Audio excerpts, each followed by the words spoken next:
Buenas noches, comunidad de Shade. Me llamo Eduardo y tengo 32 años. Soy mecánico automotriz aquí en Monterrey, Nuevo León. Siempre trabajé para otros, en talleres de terceros, pero siempre soñé con tener mi propio negocio.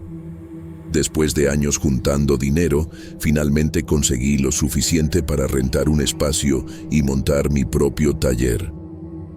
Mi esposa Leticia me apoyó desde el principio, aún sabiendo que sería difícil al comienzo.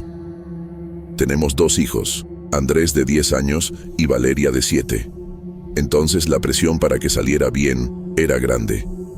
Busqué por meses un lugar que cupiera en mi presupuesto y que fuera adecuado para un taller mecánico. La mayoría de las bodegas disponibles estaban fuera de mi alcance económico. Fue cuando encontré un anuncio de una bodega en la colonia Independencia que parecía perfecta y costaba menos de la mitad de lo que esperaba pagar. La bodega era vieja, pero lo suficientemente espaciosa para trabajar con 2 carros al mismo tiempo. Tenía una área de oficina pequeña al frente y, en la parte de atrás, un baño que quedaba en una especie de patio con bardas. El propietario era un hombre mayor que parecía ansioso por rentar rápidamente. Cuando le pregunté por qué el precio era tan bajo, me dijo que el lugar había estado vacío por mucho tiempo y que necesitaba un inquilino confiable. El contrato era de 2 años, con una multa pesada para quien quisiera salirse antes del plazo. A mí no me importó eso, porque estaba decidido a hacer que mi negocio funcionara.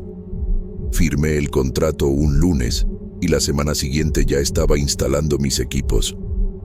Leticia vino conmigo el primer día para conocer el lugar y dijo que tenía un feeling raro, pero yo se lo achaqué al nerviosismo natural de empezar algo nuevo. Las primeras semanas fueron de mucho trabajo. Llegaba temprano, como a las 7 de la mañana, y me quedaba hasta las 6 de la tarde organizando todo y atendiendo a los primeros clientes.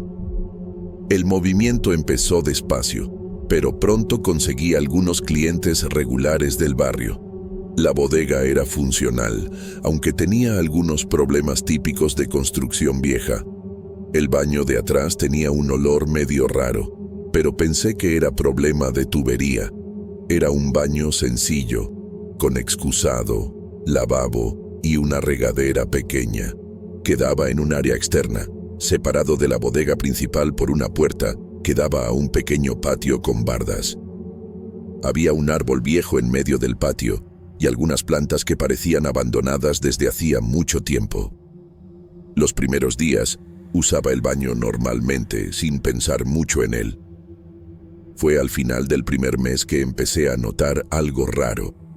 Estaba trabajando en un motor cuando sentí como si alguien me estuviera viendo. Volteé alrededor, pero no había nadie.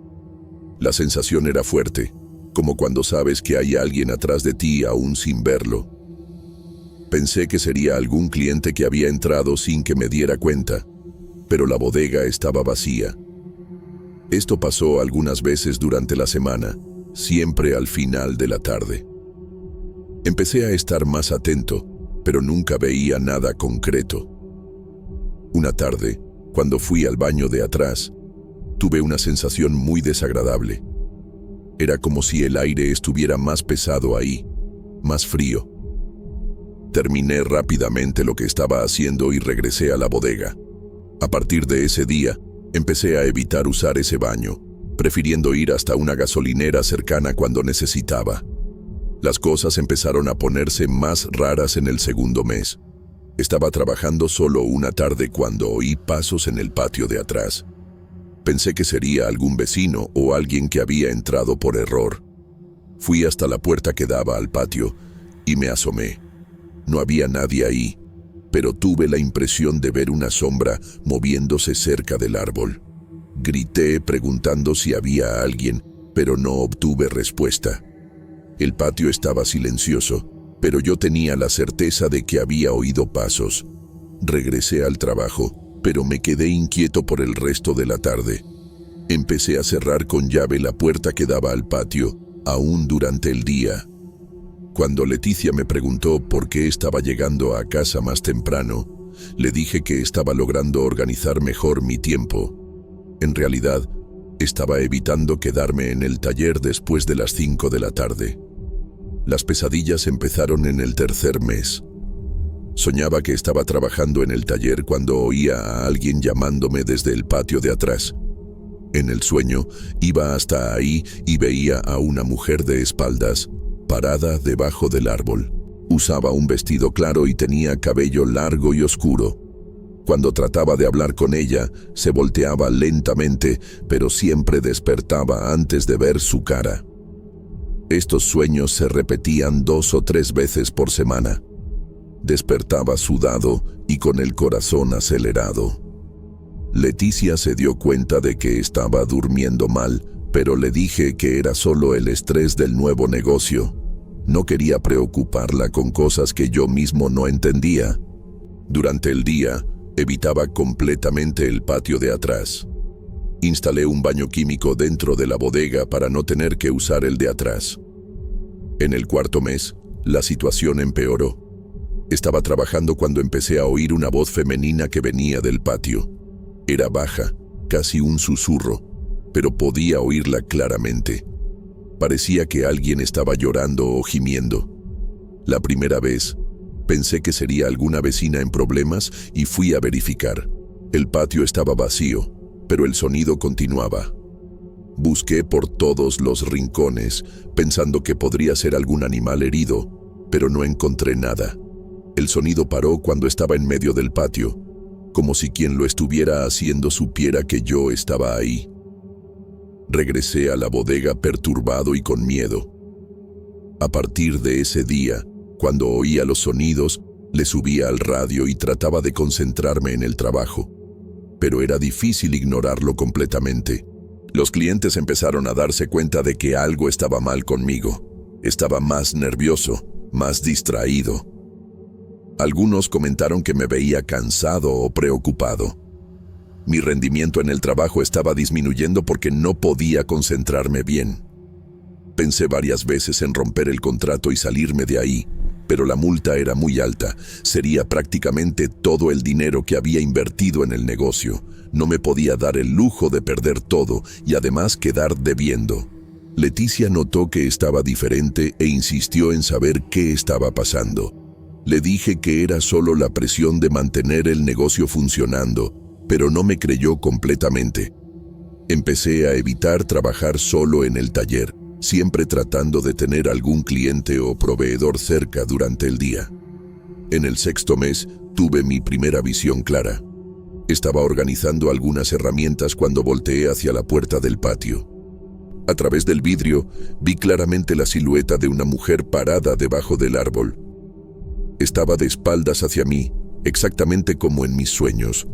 Usaba un vestido claro que se movía ligeramente, como si hubiera viento, pero el día estaba calmado. Me quedé paralizado por algunos segundos, sin saber qué hacer.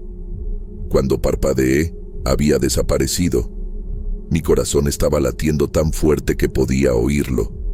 Terminé rápidamente lo que estaba haciendo y salí del taller. Pasé el resto del día caminando por la ciudad, tratando de procesar lo que había visto. Cuando llegué a casa, Leticia inmediatamente se dio cuenta de que algo estaba muy mal.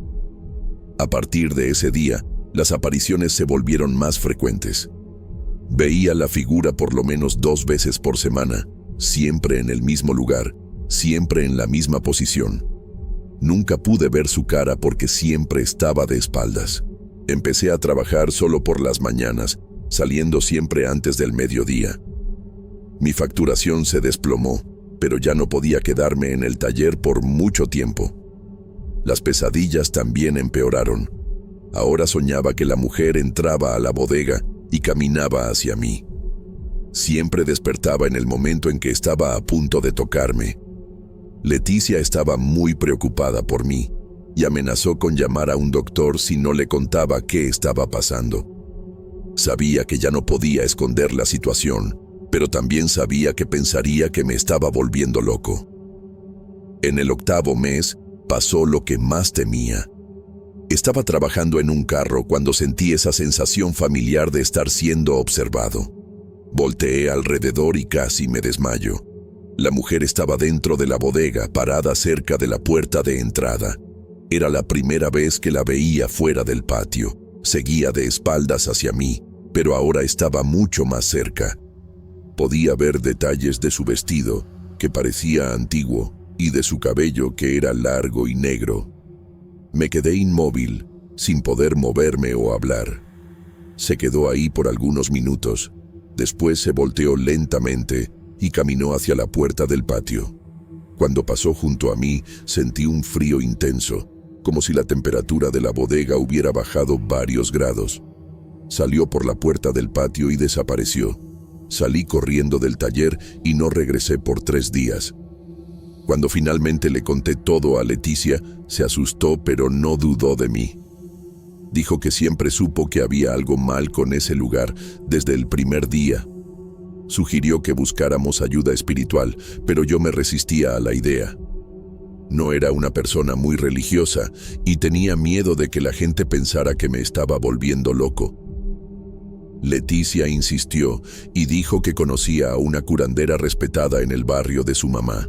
Doña Rosa era conocida por ayudar a personas con problemas espirituales. De mala gana, acepté visitarla. Quedamos para un sábado por la tarde, cuando no necesitaba estar en el taller. Leticia fue conmigo para darme apoyo moral. Doña Rosa vivía en una casa sencilla, pero en cuanto entramos, sentí una sensación de paz que no sentía desde hacía meses. Doña Rosa me escuchó atentamente mientras le contaba toda la historia.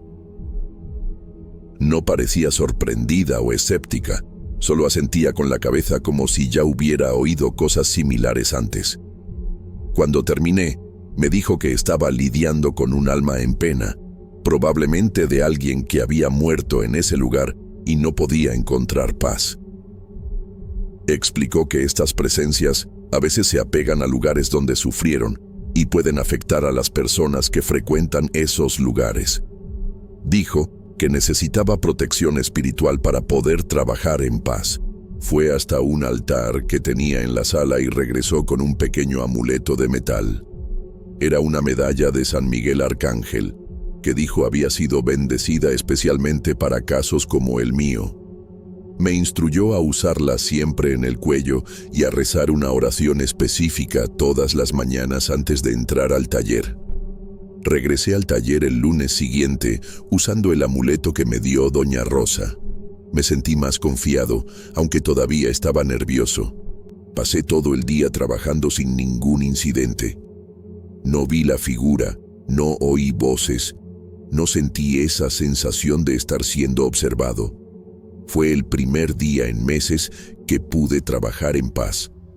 Durante las semanas siguientes, la situación mejoró significativamente. Todavía veía a la mujer ocasionalmente en el patio, pero parecía menos presente, menos opresiva. Las pesadillas disminuyeron y pude volver a trabajar horarios normales. Mi facturación empezó a recuperarse y me sentí más confiado sobre el futuro de mi negocio. El amuleto parecía estar funcionando, dándome la protección que necesitaba. Pude completar el año de contrato trabajando de forma relativamente normal. Todavía evitaba el patio de atrás y seguía usando el baño químico, pero por lo menos podía trabajar sin miedo constante. La presencia todavía estaba ahí, lo sabía, pero ya no me molestaba como antes. Era como si el amuleto creara una barrera entre nosotros. Cuando el contrato se estaba acabando, empecé a buscar un nuevo lugar para el taller. Encontré una bodega mejor, en un barrio más movido, por un precio solo un poco más alto. Esta vez, investigué la historia del lugar antes de firmar cualquier cosa. Cuando llegó el día de entregar las llaves de la vieja bodega, sentí un alivio enorme.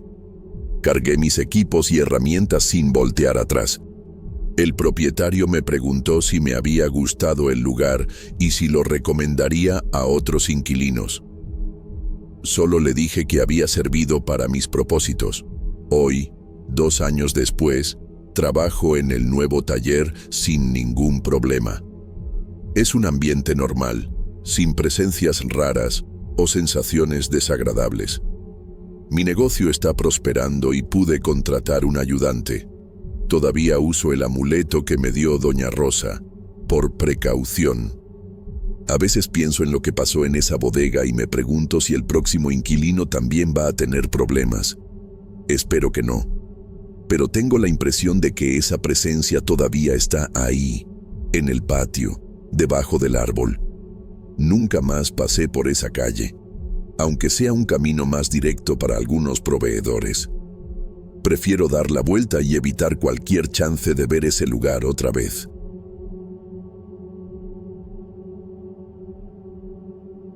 Trabajo como portero nocturno en un residencial aquí en Monterrey desde hace casi 2 años. Es un edificio de clase media, nada muy lujoso, pero bien cuidado, con 20 pisos y departamentos pequeños donde viven principalmente familias jóvenes y algunos adultos mayores. Siempre me gustó el turno de madrugada porque es más tranquilo. Puedo estudiar un poco para la universidad y la gente me respeta. El sueldo no es gran cosa, pero alcanza para pagar las cuentas y todavía sobra un poco. Mi escritorio queda justo enfrente de los elevadores, entonces veo todo lo que pasa en el lobby. Hay 2 cámaras que muestran el hall de los elevadores y una más que filma la entrada principal.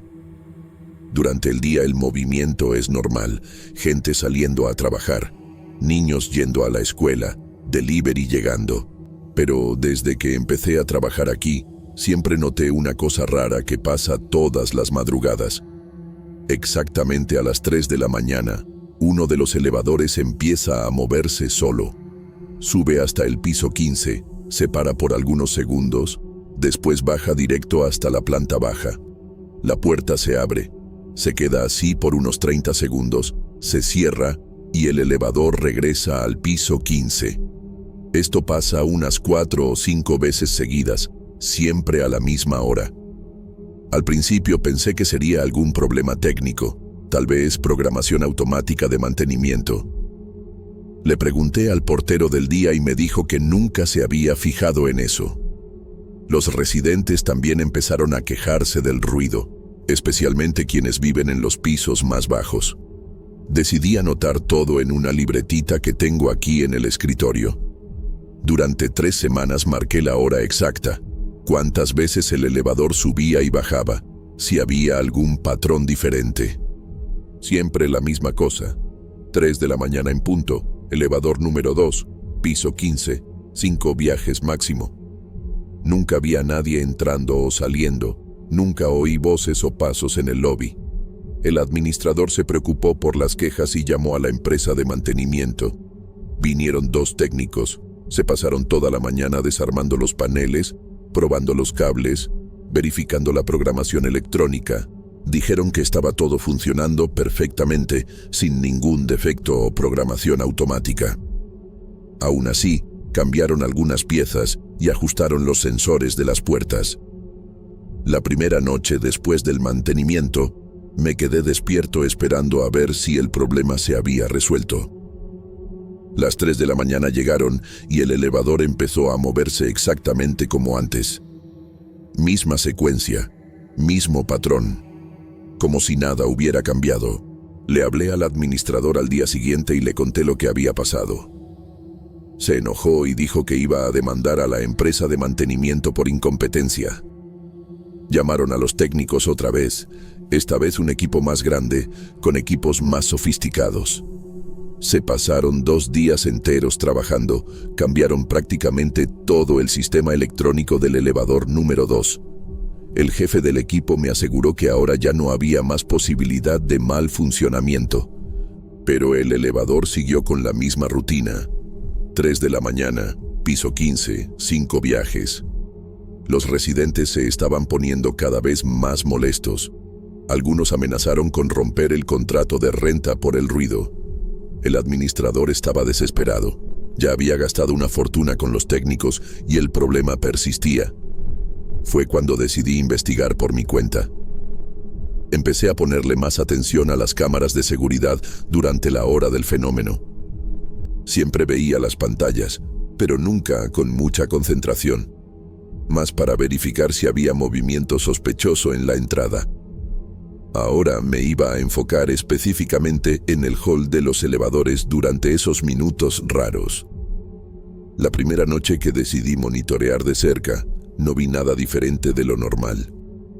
El elevador se movía, las puertas se abrían y cerraban, pero el hall seguía vacío en las cámaras.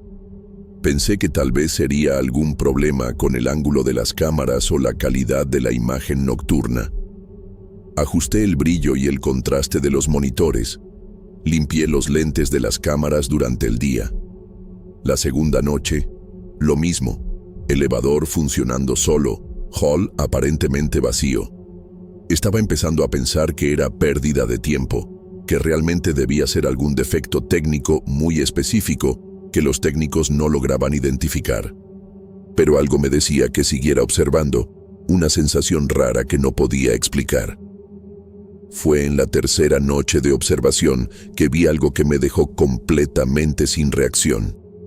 Eran las 3:02 de la mañana.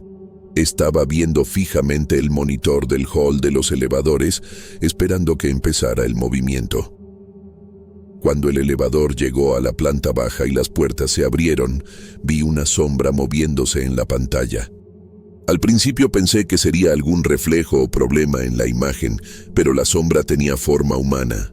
Era pequeña, del tamaño de una niña, y se movía despacio hacia el elevador.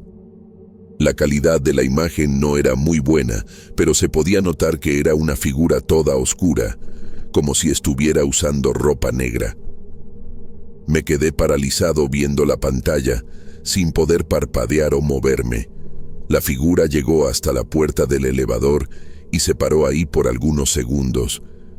Parecía estar tratando de entrar, pero algo se lo impedía. Hacía movimientos como si estuviera empujando una barrera invisible, tratando de forzar el paso. Las puertas del elevador se cerraron y subió al piso 15, como siempre. Cuando bajó otra vez, la misma escena se repitió. La figura pequeña se acercaba, trataba de entrar, no podía, y el elevador subía de nuevo. Esto pasó durante todos los 5 viajes de esa madrugada. Mi mano estaba temblando tanto que apenas podía sostener el lápiz para anotar lo que estaba viendo. Cuando todo terminó, me quedé sentado en mi silla sin poder procesar bien lo que había pasado. Al día siguiente, no pude dormir ni concentrarme en nada. Me quedé pensando si había sido real o si mi mente me estaba jugando una mala pasada por el cansancio y la tensión. Decidí no contarle a nadie todavía, por lo menos hasta estar seguro de lo que estaba pasando. Esa noche, me preparé mejor, ajusté todos los monitores, dejé un café cargado al lado, hasta agarré una lupa para ver mejor los detalles en la pantalla. Las 3 de la mañana llegaron y ahí estaba otra vez. Esta vez pude ver con más claridad. Era definitivamente una niña por lo que parecía, usando algo que contrastaba mucho con el fondo oscuro. Parecía tener partes claras y oscuras en la ropa, como si fuera un vestido o uniforme escolar. El cabello también parecía claro, tal vez rubio o grisáceo. La niña repetía siempre los mismos movimientos. Caminaba despacio hasta el elevador, extendía las manos como si fuera a tocar las puertas. Se quedaba ahí parada por algunos segundos. Después retrocedía un poco cuando las puertas se cerraban. No podía oír ningún sonido a través de las cámaras, pero por su postura parecía que estaba tratando de hablar o llamar a alguien. Durante el 4.º viaje del elevador, hizo algo diferente.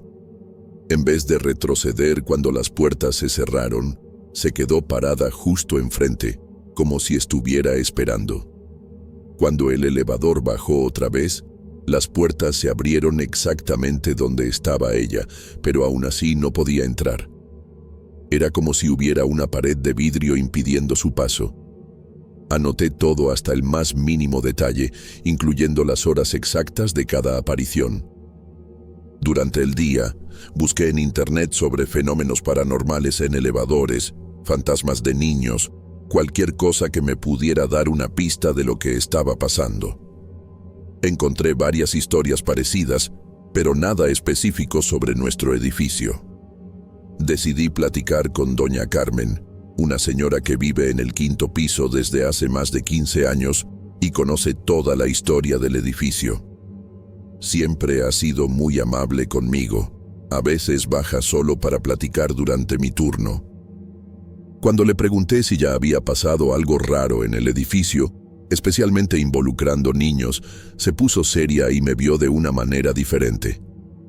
Dijo que prefería no hablar de ciertas cosas, que era mejor dejar el pasado quieto. Insistí un poco. Le expliqué que estaba investigando los problemas con el elevador. Doña Carmen suspiró profundo y me contó una historia que me puso la piel chinita. Hace 15 años, una niña de 8 años que vivía en el piso 15 estaba jugando sola en el hall de los elevadores mientras su mamá platicaba con una vecina. La puerta del departamento estaba abierta. La mamá podía ver a su hija desde donde estaba. La niña se metió al elevador para jugar a apretar los botones, cosa que los niños siempre hacen. Pero algo salió mal con el sistema de seguridad de las puertas. El elevador empezó a subir con las puertas todavía abiertas y la niña se cayó del piso 15 hasta el foso del elevador. Fue una tragedia terrible. La familia se cambió luego. Nunca más nadie habló del asunto. Doña Carmen dijo que la niña traía puesto el uniforme de la escuela cuando pasó el accidente, un vestido azul marino con detalles blancos. Ahora todo tenía sentido. La niña que yo veía en las cámaras estaba tratando de entrar al mismo elevador donde había muerto, a la misma hora que acostumbraba jugar. El piso 15 era donde vivía, por eso el elevador siempre subía hasta ahí. Sentí una mezcla de tristeza y miedo, pero también una sensación rara de alivio por finalmente entender lo que estaba pasando. Le conté a doña Carmen lo que estaba viendo en las cámaras durante las madrugadas. Me escuchó sin interrumpir, moviendo la cabeza como si ya se esperara eso. Cuando terminé de hablar, se quedó pensando por algunos minutos. Después dijo que me iba a ayudar, pero que no le podía contar a ningún residente lo que íbamos a hacer. Era importante que se quedara solo entre nosotros dos. Doña Carmen me explicó que su abuelita siempre usaba sal de grano para limpiar energías pesadas y ayudar a espíritus perdidos a encontrar el camino. Dijo que íbamos a tratar de hacer eso con la niña, pero necesitaba hacerse de manera discreta para no asustar a los residentes. El plan era sencillo. Ella bajaría a las 2:30 de la mañana con una bolsa de sal de grano. Esparciría la sal en el hall de los elevadores, dentro del elevador número 2 y también en el pasillo del piso 15. Después de las 4 de la mañana, cuando todo terminara, regresaría a recoger toda la sal antes de que alguien despertara. Haríamos esto durante una semana entera, todas las noches, para dar tiempo de que la energía se limpiara completamente. Me pidió que no interfiriera en nada, solo observar y anotar si había algún cambio en el comportamiento de la niña. La primera noche del ritual, doña Carmen bajó puntualmente a las 2:30. Trajo una bolsa grande de sal de grano y una escoba pequeña. Esparció la sal en círculos en el hall, puso una línea gruesa en la entrada del elevador y subió para hacer lo mismo en el piso 15. Regresó en 15 minutos y se quedó conmigo esperando a ver qué iba a pasar. A las 3 de la mañana, el elevador empezó a moverse como siempre, pero esta vez la niña tardó más en aparecer en la pantalla. Cuando finalmente apareció, parecía dudosa, caminaba más despacio de lo normal. Llegó hasta donde estaba la sal y se paró completamente. Se quedó ahí parada por casi un minuto, después se alejó sin tratar de acercarse al elevador. El elevador siguió funcionando solo, pero ella no apareció más esa noche. La segunda noche, repetimos el mismo proceso. Doña Carmen esparció la sal en los mismos lugares y otra vez la niña apareció más tarde de lo normal. Esta vez se acercó un poco más, pero todavía respetaba la línea de sal en la entrada del elevador. Parecía estar observando, tratando de entender lo que estaba pasando. La tercera noche, algo diferente pasó. La niña apareció, vio la sal y después volteó directamente hacia la cámara. Fue como si supiera que estábamos tratando de ayudarla. Saludó ligeramente y después se alejó. El elevador hizo solo 3 viajes esa noche, en vez de los 5 habituales. Doña Carmen dijo que era buena señal, que la niña estaba empezando a entender. En la cuarta y quinta noches, la niña apareció por períodos cada vez más cortos. A veces se quedaba solo algunos segundos en la pantalla, otras veces ni aparecía. El elevador también empezó a hacer menos viajes, a veces solo 2 o 3. Doña Carmen dijo que la sal estaba funcionando, que estaba creando una barrera protectora que impedía que la niña se quedara atorada en ese ciclo. La sexta noche, algo emocionante pasó. La niña apareció, caminó hasta la línea de sal, se hincó y tocó el piso donde estaba la sal. Después se levantó, saludó otra vez hacia la cámara y desapareció. El elevador funcionó solo una vez esa madrugada. Doña Carmen tenía lágrimas en los ojos, dijo que la niña se estaba despidiendo. En la séptima y última noche del ritual, esperamos ansiosos a ver qué iba a pasar. Doña Carmen esparció la sal por última vez y nos quedamos viendo los monitores. Las 3 de la mañana llegaron y pasaron. 3:15, 3:30, 4 de la mañana. El elevador no se movió ni una sola vez. La niña no apareció en las cámaras. Nos quedamos ahí hasta las 5 de la mañana, pero todo permaneció en silencio. Doña Carmen sonrió y dijo que había funcionado, que la niña finalmente había encontrado paz. Recogió toda la sal por última vez y subió a su departamento. Yo me quedé en mi escritorio, todavía medio sin creer que todo había terminado. Después de 15 años, el residencial San Patricio finalmente iba a tener madrugadas silenciosas. Hoy hace 2 meses que terminó el ritual. El elevador nunca más funcionó solo a las 3 de la mañana. Los residentes dejaron de quejarse del ruido y todo regresó a la normalidad. Doña Carmen y yo nunca más hablamos del tema, pero a veces baja a tomarse un café conmigo y nos entendemos solo con la mirada. Nunca le conté a nadie más sobre lo que pasó, como ella me pidió. Algunas cosas son difíciles de explicar y más difíciles todavía de creer. Sigo trabajando en el mismo horario, pero ahora las madrugadas son realmente tranquilas. A veces veo los monitores a las 3 de la mañana, medio esperando ver algo, pero el hall de los elevadores permanece vacío. Espero que haya encontrado el camino hacia donde necesitaba ir, que haya logrado subir al piso 15 de alguna otra forma. Guardo la libretita con todas las anotaciones en el cajón de mi escritorio, como prueba para mí mismo de que todo esto realmente pasó.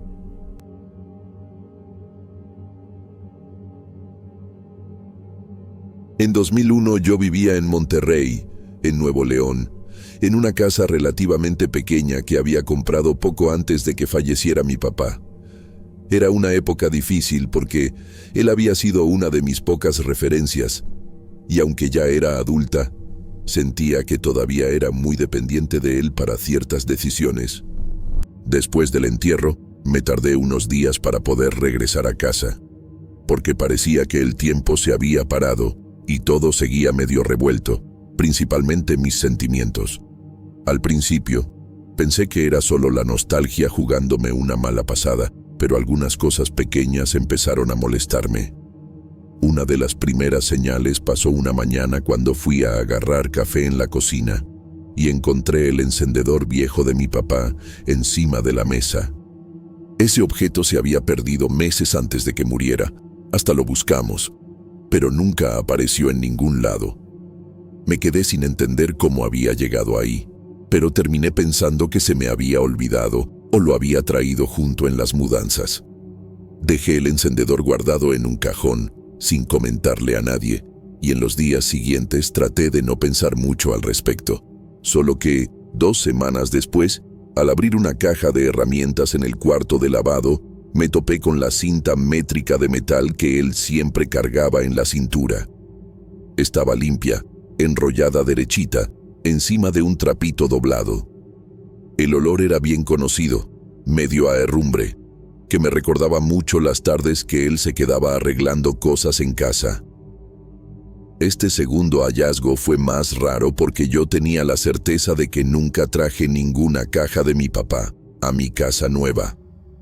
Revisé las otras cajas, busqué etiquetas o señal de que pudiera ser material viejo, pero no era. El objeto estaba ahí, como si alguien lo hubiera puesto a propósito para que yo lo viera. Los objetos empezaron a aparecer siempre en lugares visibles y, de alguna manera, siempre de manera organizada. No era como si los hubieran dejado al azar. Era siempre todo limpio, alineado, como si pidiera ser notado. Un día, después de llegar cansada del trabajo, encontré un portarretratos de él, ese con una foto nuestra un domingo, apoyado en la cabecera de mi cama. Ese marco se había perdido después de la mudanza, y yo solo imaginaba haberlo perdido en el camino. Hasta le pregunté a mi mamá si había venido a visitarme sin avisar, pero me dijo que no. Y de hecho la casa siempre estaba cerrada con llave. Empecé a darme cuenta de que los objetos se relacionaban con fechas o situaciones específicas. El encendedor apareció en su cumpleaños, la cinta métrica en una semana que necesité armar un estante, y el portarretratos un día que me sentí mal de nostalgia. No era coincidencia. Cada cosa parecía tener un significado, un recordatorio de algún momento nuestro o de algo que él acostumbraba a hacer por mí. Los primeros meses esto me dejó inquieta, porque aunque quisiera creer en una explicación lógica, la verdad es que ya había buscado por toda la casa por esos artículos y nunca encontré nada hasta entonces. Siempre que aparecía algún objeto nuevo, era como si alguien supiera exactamente lo que yo necesitaba. En noviembre de 2001 pasó algo diferente. Encontré el reloj de bolsillo que él recibió cuando era joven, recargado en el marco de la puerta de mi cuarto. La cadena estaba estirada, como si la hubieran soltado hace poco tiempo. El reloj estaba funcionando, marcando exactamente la hora, algo casi imposible, pues había estado guardado por años sin darle cuerda. Agarré el reloj en la mano y sentí un calor inexplicable, diferente del frío que generalmente sentía en esos días. Recuerdo que me senté un rato, oyendo el tic-tac, pensando si había dejado caer ese reloj durante la mudanza, pero sabía que no. Mi rutina siguió más o menos normal, solo que empecé a tener la costumbre de anotar los días y los objetos encontrados, para tratar de identificar algún patrón. Pronto me di cuenta de que, semana tras semana, había alguna lógica en el orden de aparición, ninguno repetido, nunca más de uno a la vez, y siempre en un contexto que tenía que ver con algo que estaba pasando en mi día. Cuando decidí enseñarle mis anotaciones a un amigo, pensó que me estaba poniendo paranoica o sugestionada por el luto. Solo que las fechas cuadraban, los objetos existían, y, cuando los enseñaba, nadie sabía explicar cómo habían llegado ahí. En enero de 2002, al organizar un estante nuevo, encontré una de esas libretitas de bolsillo viejas que mi papá usaba para anotar cuentas de la casa. Estaba cerrada derechita, con la pluma atorada en el elástico, y una anotación de él en la última página, diciendo que no se le olvidara apagar la luz. Esa nota me dio risa, porque él siempre decía eso, y esa semana se había vencido el recibo. Era imposible que eso fuera solo coincidencia. En las semanas siguientes aparecieron algunas herramientas, un llavero con su nombre y hasta una playera vieja del equipo de fútbol que le gustaba. Todos los objetos eran personales de él, cosas que yo no acostumbraba a guardar y que no estaban conmigo durante las mudanzas. Empecé a sentir una mezcla de extrañeza con comodidad siempre que encontraba algo más. Por un tiempo pensé en buscar algún padre o persona entendida en estas cosas para platicar al respecto, pero terminé no haciendo nada. Tal vez porque sentía que aquello tenía un sentido más de cariño que de miedo.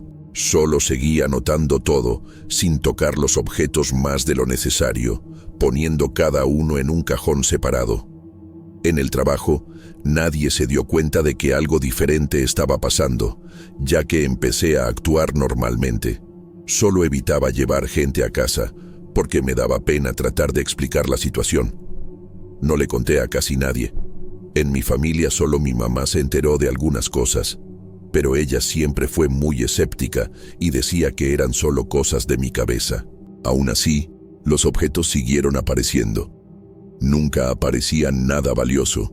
Era siempre cosa de uso común, pequeña, pero llena de sentido para mí. Una noche, cuando llegué a casa más tarde, noté un olor fuerte a cigarro en la sala. Mi papá siempre fumaba en el patio, pero ese día el olor estaba solo ahí, aún con todas las ventanas cerradas. Fui directo a la cocina y encontré una taza vieja de él con café todavía tibio, encima de la mesa, junto al reloj de bolsillo que había desaparecido 2 semanas antes. No había señal de nadie en la casa, todo estaba cerrado con llave. Ese fue el día que más sentí su presencia cerca, como si me quisiera decir que estaba ahí mismo. Los objetos empezaron a dejar de aparecer en marzo de 2002. El último fue una cajita de madera que yo misma le había hecho para guardar monedas. Apareció en el gabinete del baño, limpia, con 2 monedas viejas adentro. Cuando agarré la cajita, tuve esa sensación de calor otra vez, y por algunos minutos oí un ruido leve, como si alguien estuviera caminando en el pasillo. No tuve valor de salir a ver. Me quedé sentada en el piso hasta que ese ruido se fue y el ambiente se quedó en silencio. Después de un tiempo, decidí juntar todos los objetos y los puse en una caja grande, guardada en un rincón del cuarto. No quería tirar nada, pero tampoco me sentía lista para tocar cada artículo. De vez en cuando abría la caja, le echaba un vistazo y recordaba las historias. Ninguna de las cosas apareció descompuesta o con olor a guardado. Era como si las hubieran puesto ahí minutos antes, todo siempre muy limpio. Por más que tratara, nunca pude entender bien cómo pasó todo esto.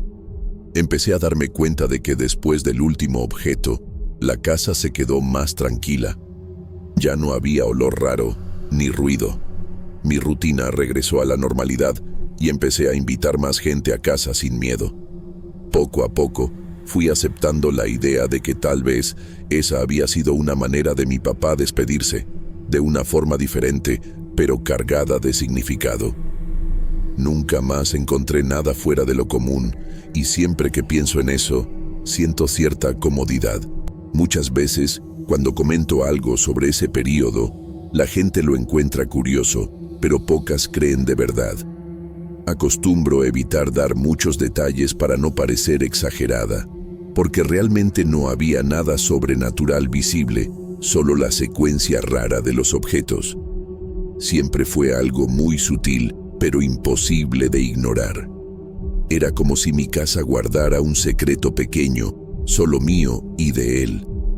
Decidí nunca tocar más los objetos más de lo necesario.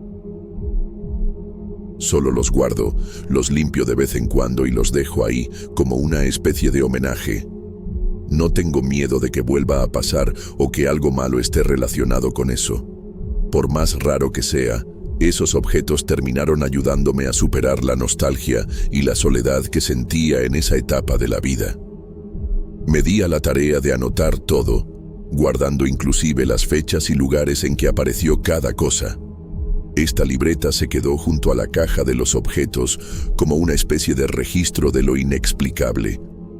Aunque nunca haya entendido el motivo o la razón de todo aquello, me siento más tranquila sabiendo que, de algún modo, fui elegida para recibir esos pequeños recados.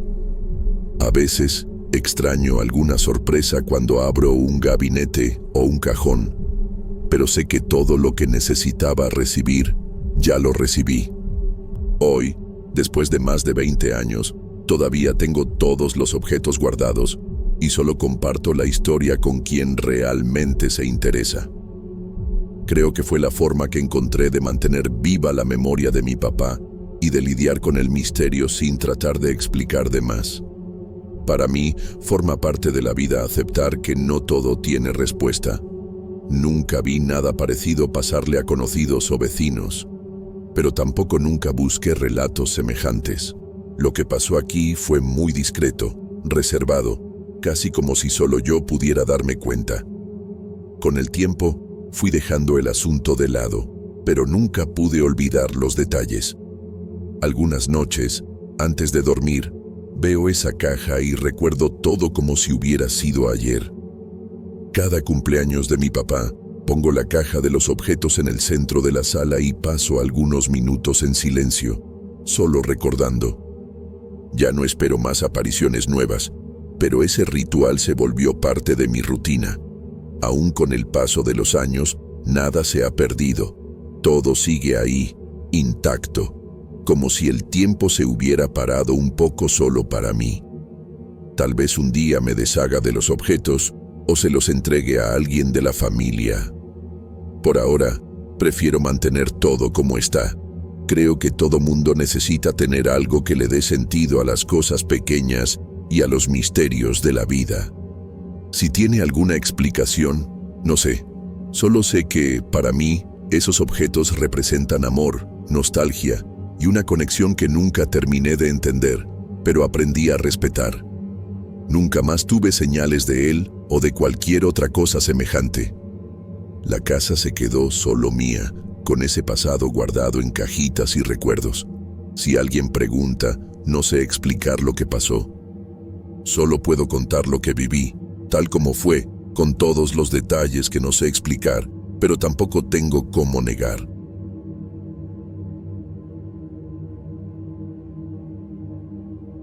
Trabajo como repartidor aquí en Monterrey desde hace unos 3 años ya. Es un jale que paga las cuentas, ¿sabes? Agarro mi moto en la mañana y salgo haciendo entregas por toda la ciudad. Conozco cada rinconcito de esta región, desde el centro hasta los barrios más alejados allá por las montañas. Siempre he cargado mi celular en la bolsa de la chamarra, tomando foto de vez en cuando para confirmar las entregas o mandar mensaje a los clientes. Nunca tuve problema con el aparato. Es un Samsung medio viejo pero que funciona bien. Hasta que empezaron a aparecer unas fotos raras en mi galería. Al principio pensé que era cosa mía, que había apretado el botón sin querer. Pero después me fui dando cuenta de que había algo muy mal pasando.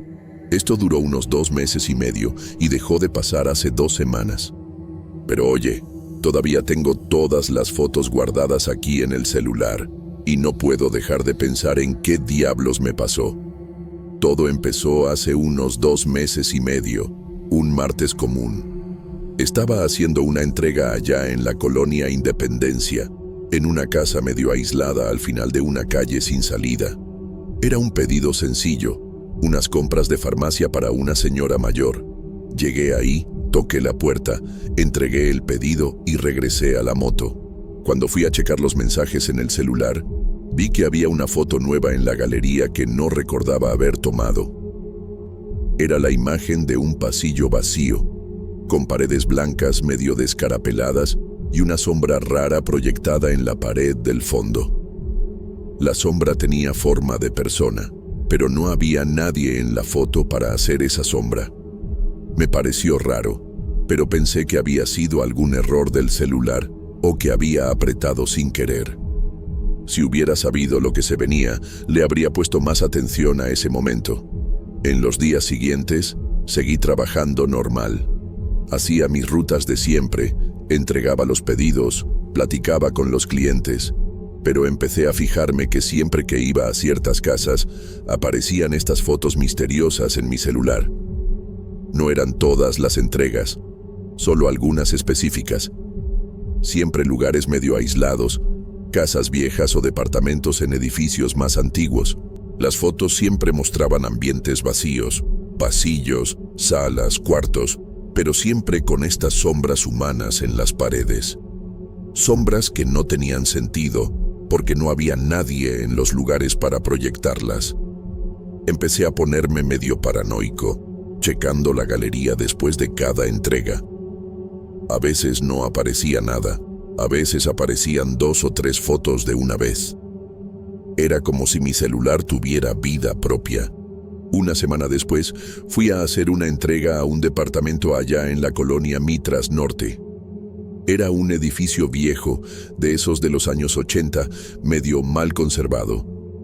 El elevador no funcionaba, entonces subí 5 pisos de escalera cargando una caja pesada de productos de limpieza. El pasillo del 5º piso estaba medio oscuro, solo una lámpara funcionando al final. Toqué la puerta del departamento. Le entregué el pedido a una mujer de unos 40 años que parecía medio nerviosa. Agarró la caja rápido y cerró la puerta sin ni siquiera agradecer bien. Cuando bajé y llegué a la moto, fui a checar el celular. Había 3 fotos nuevas. El pasillo donde acababa de estar, pero completamente vacío. Y en las 3 fotos había sombras diferentes en las paredes.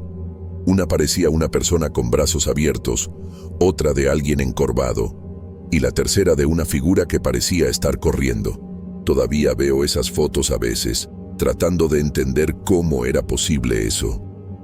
Empecé a asustarme de verdad. No le conté a nadie porque sabía que iban a pensar que me estaba volviendo loco. ¿Quién iba a creer una historia así? Pero las fotos siguieron apareciendo, siempre en los mismos tipos de lugar: casas viejas, departamentos en edificios antiguos, lugares medio aislados. Empecé a ponerle más atención a las direcciones, tratando de entender si había algún patrón. La mayoría era en colonias más viejas de la ciudad, lugares donde las casas tenían décadas de historia.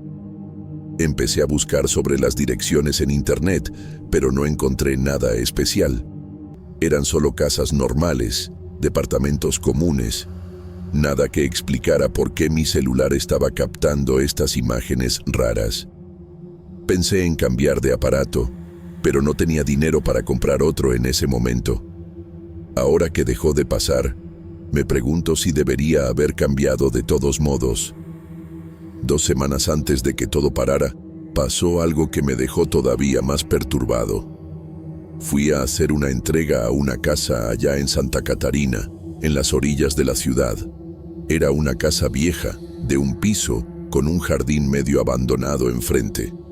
El pedido era para un señor de unos 70 años, unas medicinas que había comprado en línea. Cuando llegué ahí, se tardó en abrir la puerta. Cuando finalmente abrió, estaba medio confundido, preguntando si yo tenía la certeza de que la entrega era para él. Confirmé el nombre y dirección, agarró el paquete y me pagó. Pero mientras estaba ahí en la puerta, sentí una sensación rara, como si alguien me estuviera viendo. Volteé alrededor pero no vi a nadie. La calle estaba vacía, solo yo y el señor en la puerta de la casa. Cuando regresé a la moto y chequé el celular, casi se me cae el aparato al suelo. Esta fue una de las últimas veces que pasó.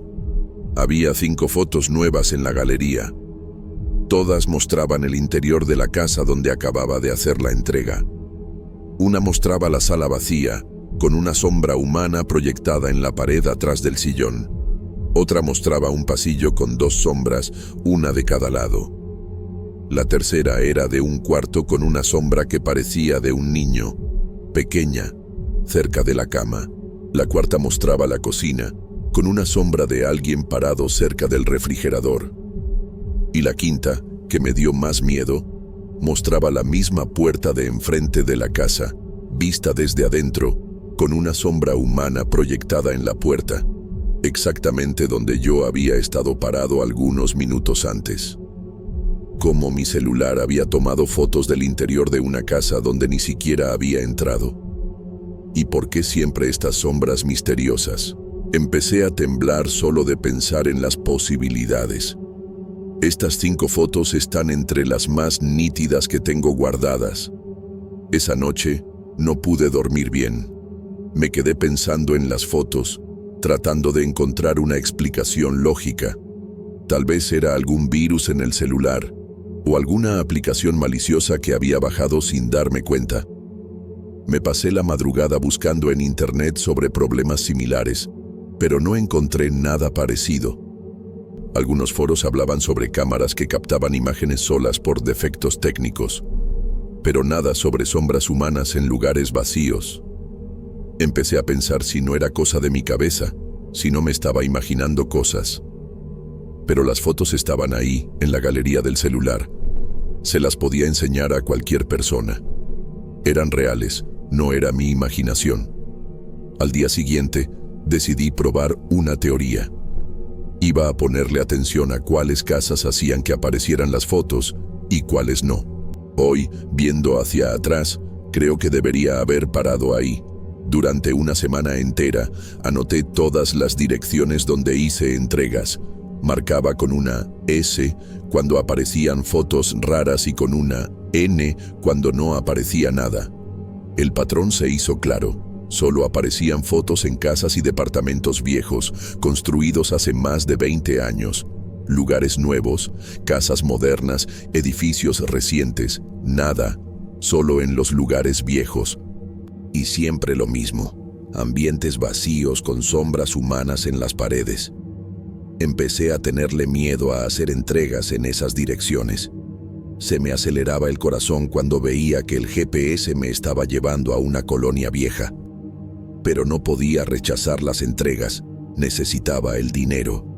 Entonces, seguí trabajando, pero siempre con esa ansiedad, sabiendo que iba a tener que checar el celular después y ver qué nuevas imágenes misteriosas habían aparecido.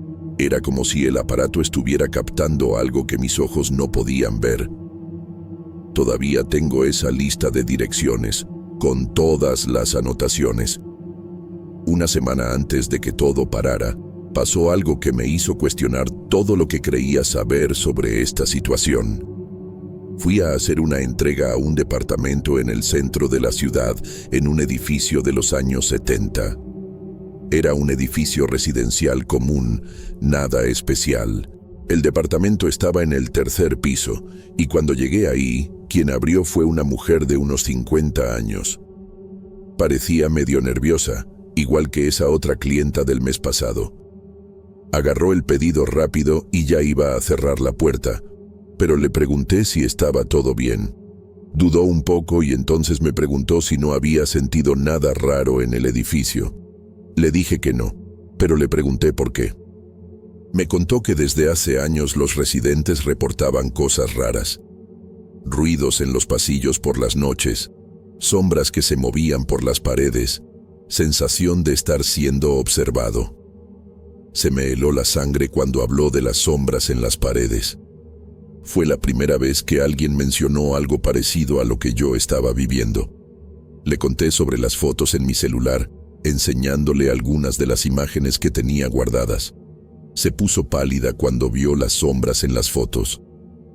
Me dijo que era exactamente el tipo de cosa que los residentes reportaban desde hace años. Me preguntó si siempre veía estas fotos después de hacer entregas en edificios viejos. Y cuando confirmé, movió la cabeza como si ya se esperara esa respuesta. Me contó que ya había oído hablar de otras personas que trabajaban en la región, carteros, técnicos, vendedores, que reportaban experiencias similares en casas y edificios viejos.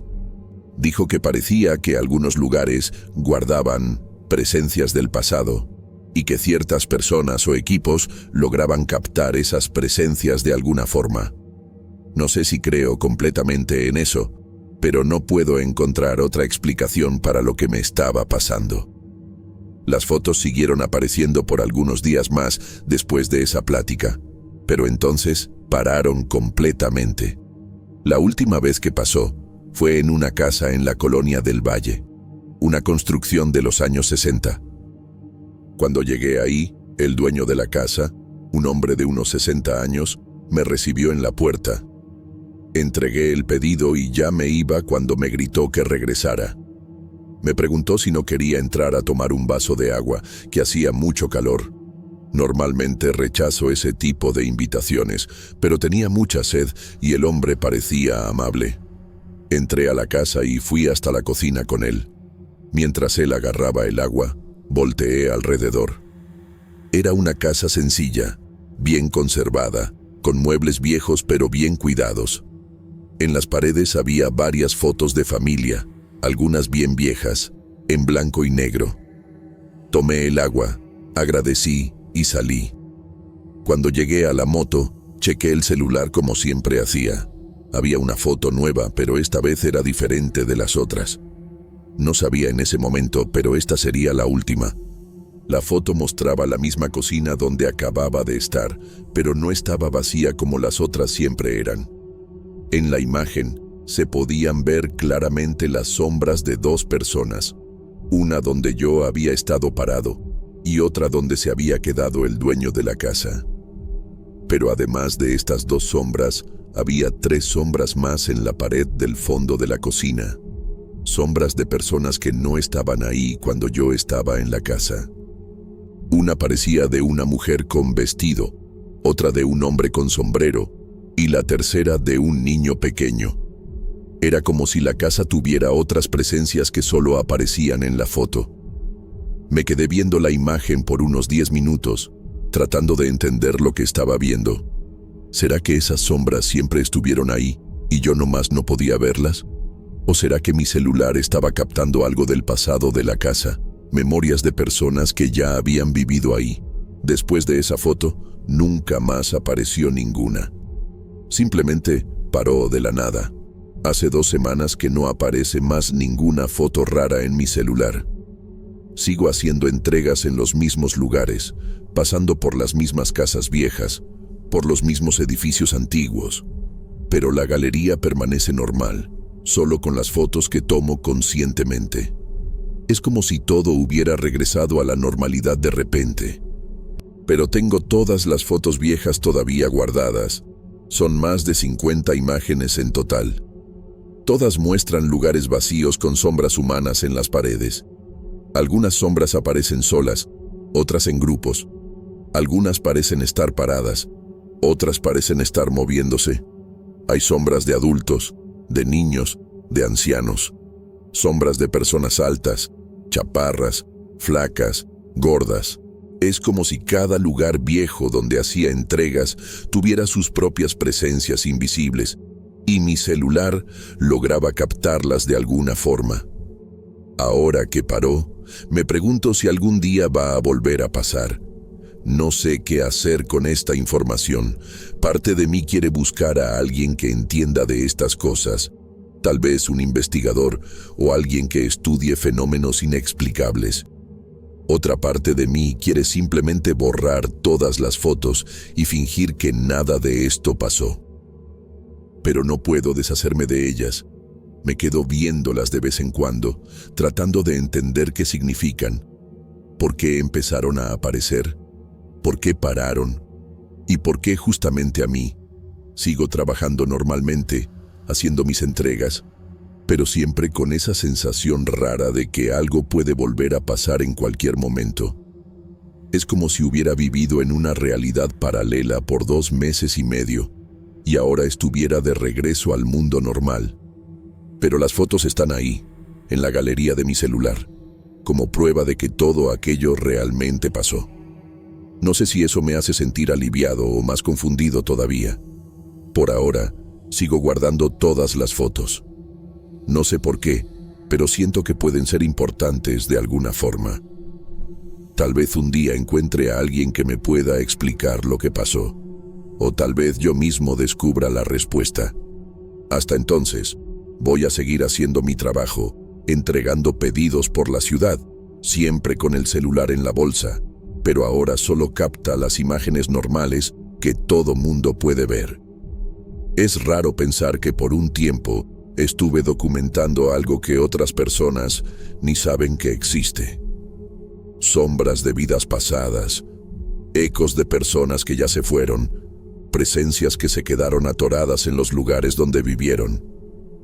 No sé por qué me pasó esto, ni por qué paró. Solo sé que mi vida cambió desde que estas fotos empezaron a aparecer, y aun ahora que pararon, no puedo olvidar lo que vi. Las imágenes siguen ahí, guardadas en mi celular, como un misterio que tal vez nunca se resuelva.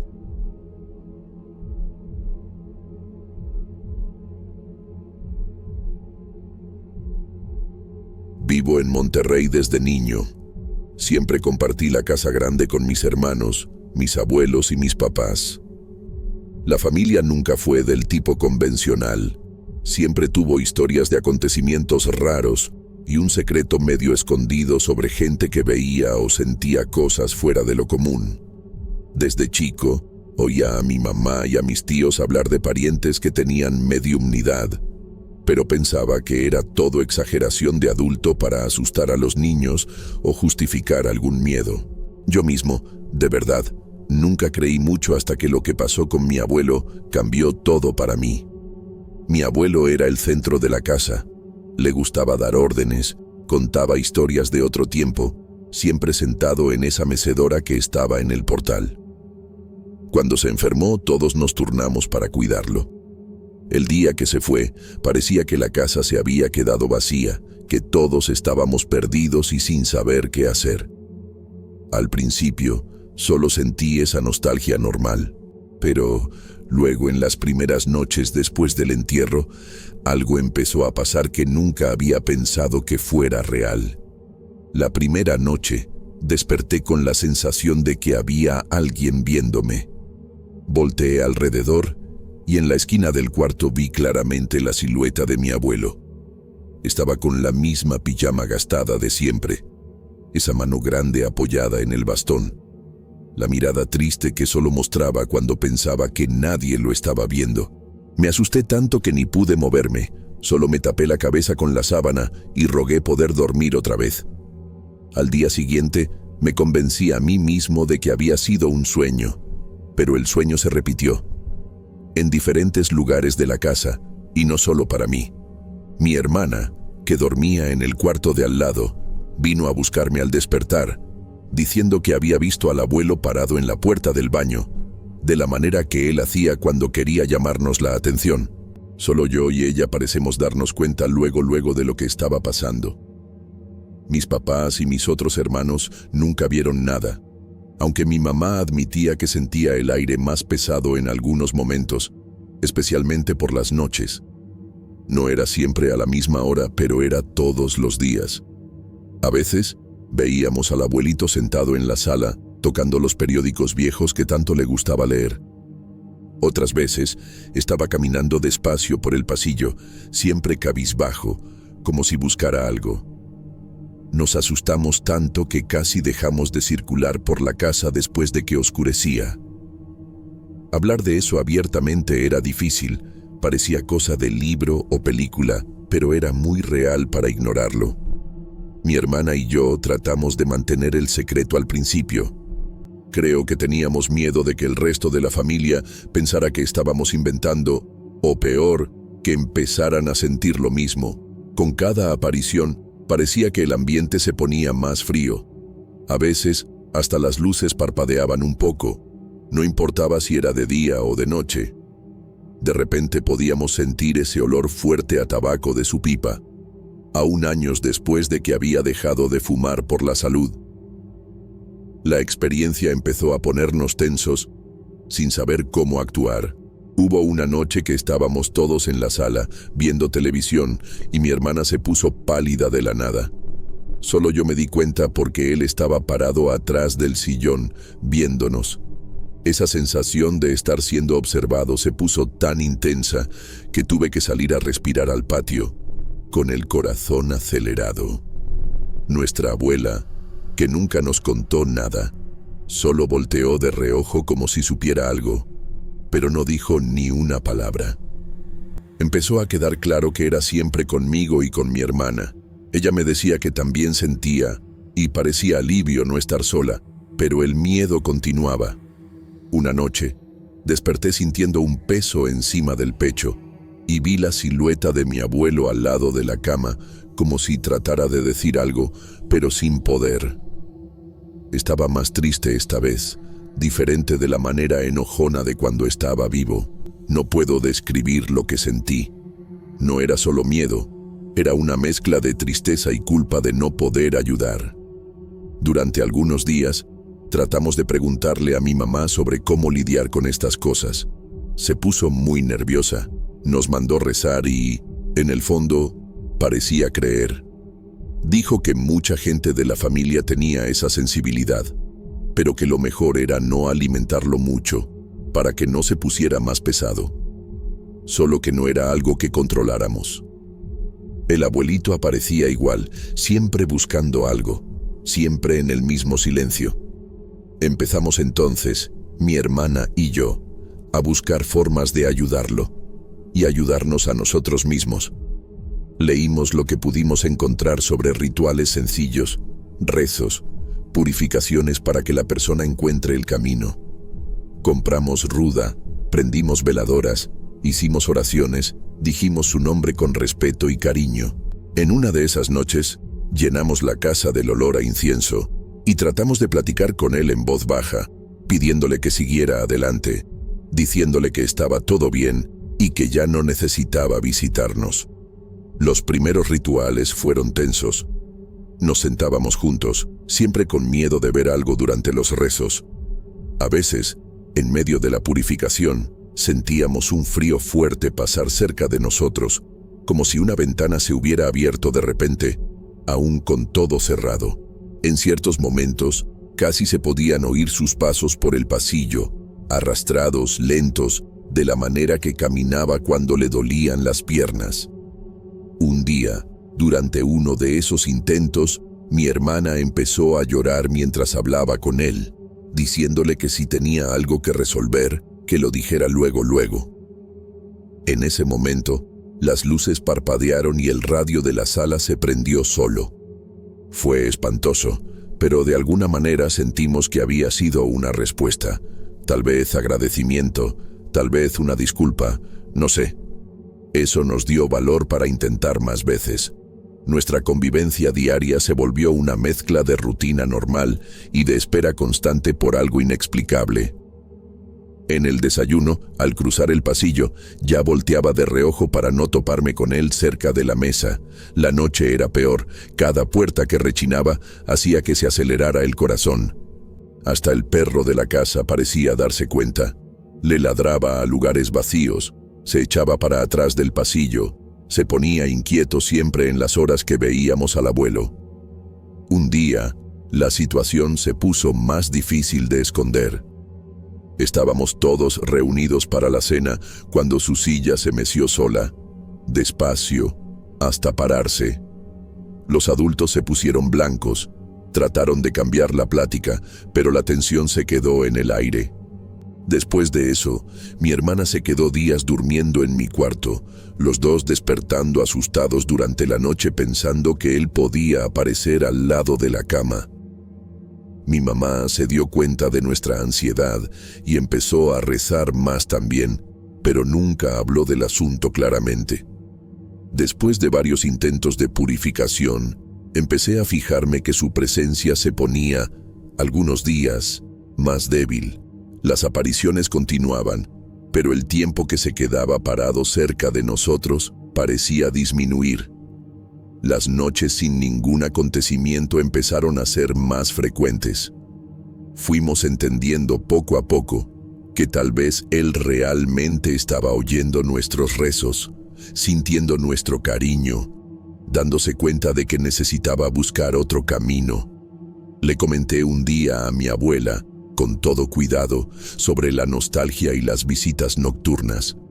Solo me vio y dijo bajito que algunos miembros de la familia descansan despacio, que a veces se quedan tan pegados a la casa, a las costumbres, que sienten dificultad para partir. No comentó nada sobre ver al abuelo, pero sentía que ella sabía mucho más de lo que decía. Eso me tranquilizó un poco. Por lo menos sabía que no estábamos completamente solos en la experiencia. Con el tiempo, las manifestaciones disminuyeron. Seguimos con las oraciones, los inciensos y las purificaciones por las noches, agradeciendo, pidiendo luz, pidiéndole que no se sintiera atrapado por nuestra causa. Mi hermana y yo fuimos quedándonos más tranquilos, durmiendo mejor, platicando con más naturalidad sobre las apariciones, como si hablar ayudara a disminuir el miedo. Fue un alivio darse cuenta de que su presencia no era de enojo, sino de alguien perdido, medio inseguro. Hoy en día, La casa sigue llena, pero el ambiente regresó a la normalidad. Todavía siento, de vez en cuando, un escalofrío al entrar al cuarto del abuelo o pasando por el portal al final de la tarde, pero sé que ya no necesitamos estar en pánico. Creo que, en el fondo, buena parte de la fuerza de esas presencias es que uno las nombre, les ponga atención y después las deje partir. Mi hermana y yo nunca más pasamos por algo tan fuerte, pero nos acercamos mucho después de vivir eso juntos. Mis creencias cambiaron bastante. Aprendí a oírle más a mi intuición, a respetar el miedo de otros y, principalmente, a guardar secreto de lo que es íntimo y delicado. En familia, la mediumnidad nunca fue tema fácil. Hay quien respete, hay quien no crea. Yo solo trato de no juzgar más. Sé que para mucha gente todo esto es imposible, pero cuando se vive, es imposible dudar.